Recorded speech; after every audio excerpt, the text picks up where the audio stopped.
para orang tua untuk menakuti anak-anak mereka agar tidak main terlalu jauh di hutan. Culik anak kecil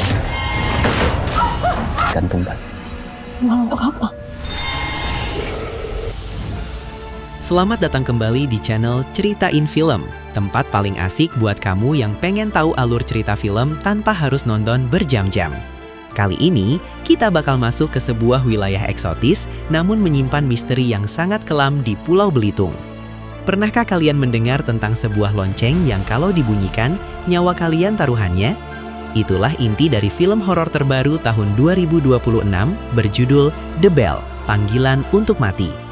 Film garapan sutradara J. Sukmo ini bukan sekedar horor biasa, karena mereka mengangkat legenda urban yang sangat nyata dan ditakuti oleh masyarakat Belitung Timur, yaitu hantu penebok. Bayangkan, sebuah sosok tanpa kepala yang bergentayangan hanya untuk mencari kepala manusia sebagai tumbal. Di film ini, kita akan melihat bagaimana sebuah tradisi yang dilanggar bisa mendatangkan petaka yang tak terbayangkan bagi satu desa. Penasaran seberapa mengerikan teror lonceng maut ini? Yuk langsung saja kita masuk ke alur ceritanya. Potong kepala mereka dijadikan tumbal.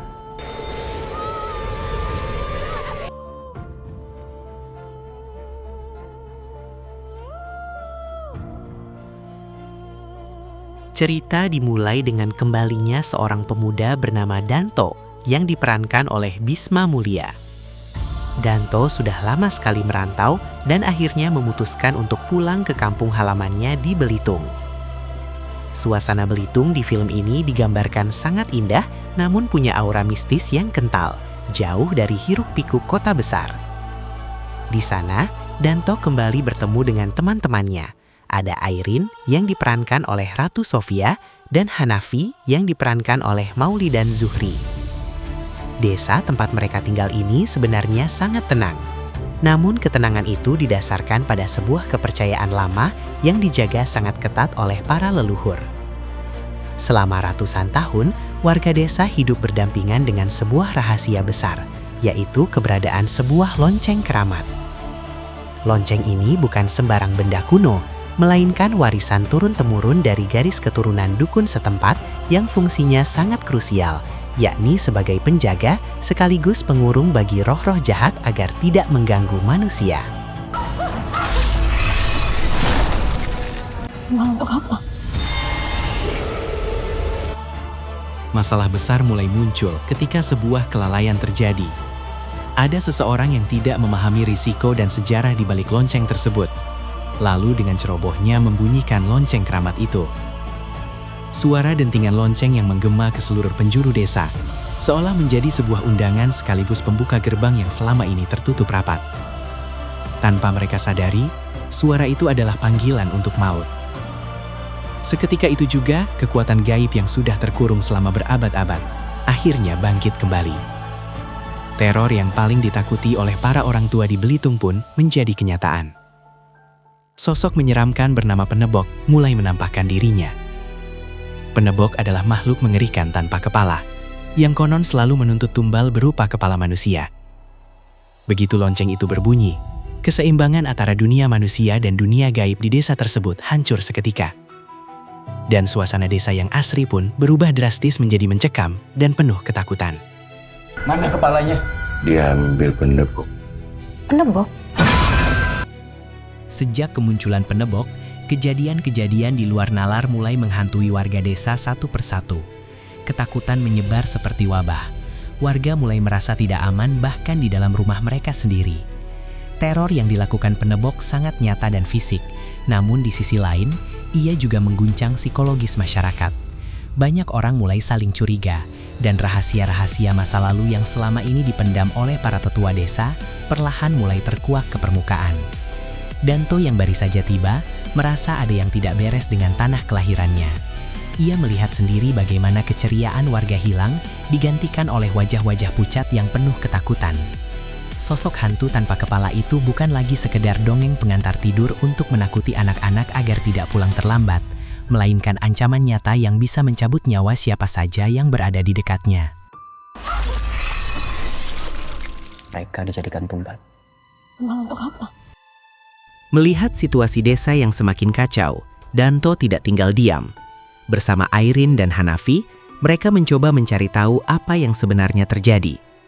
Mereka mulai menyelidiki asal-usul lonceng tersebut dan mengapa penebok sangat haus akan darah. Perjalanan mereka tidak mudah karena mereka harus berhadapan dengan skeptisisme warga sekaligus gangguan-gangguan gaib yang semakin intens.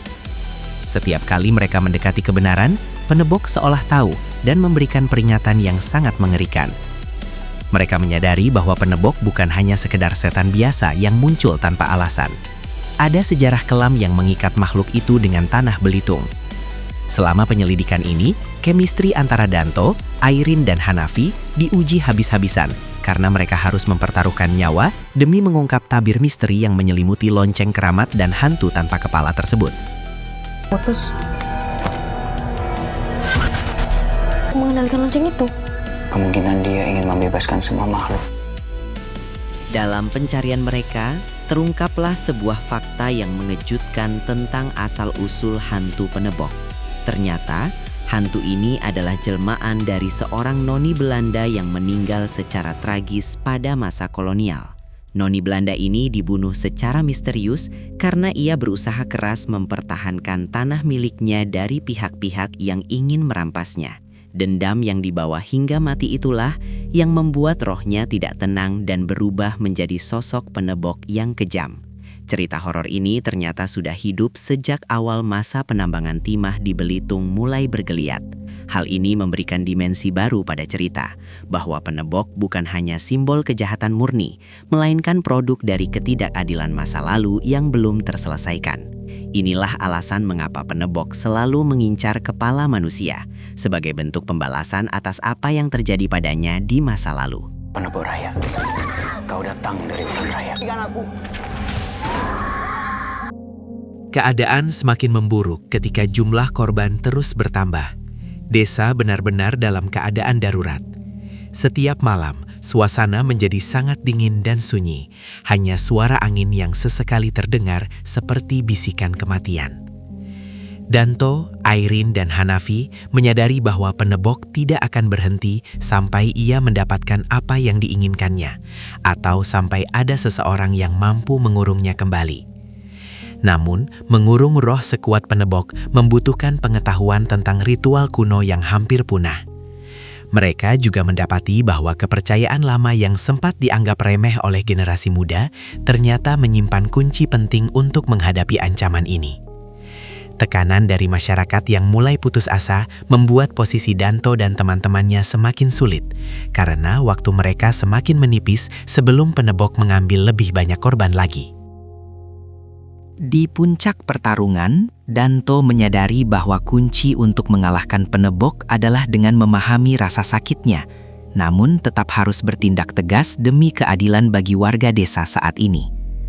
Melalui perjuangan yang sangat dramatis dan penuh ketegangan, ritual tersebut akhirnya berhasil dilakukan. Dengan bantuan kekuatan kepercayaan lama dan keberanian yang tulus, sosok penebok perlahan-lahan mulai terserap kembali ke dalam kurungan gaibnya. Lonceng keramat itu kembali berfungsi sebagai segel yang kuat. Desa yang tadinya penuh dengan aura kematian perlahan-lahan mulai tenang. Penebok akhirnya kembali ke tempat di mana ia seharusnya berada, yakni dalam pengasingan di kawasan Pulau Dapur, jauh dari pemukiman manusia. Meskipun luka fisik dan mental masih ada, teror yang menghantui desa akhirnya berakhir. Tulah lama terputus. Film The Bell, Panggilan untuk Mati ini, ditutup dengan pesan kuat bahwa mitos lama bukan berarti hilang. Ia mungkin hanya terkurung dan menunggu waktu untuk keluar jika kita melupakan tradisi. Menariknya, cerita ini bukan sekedar fiksi belaka.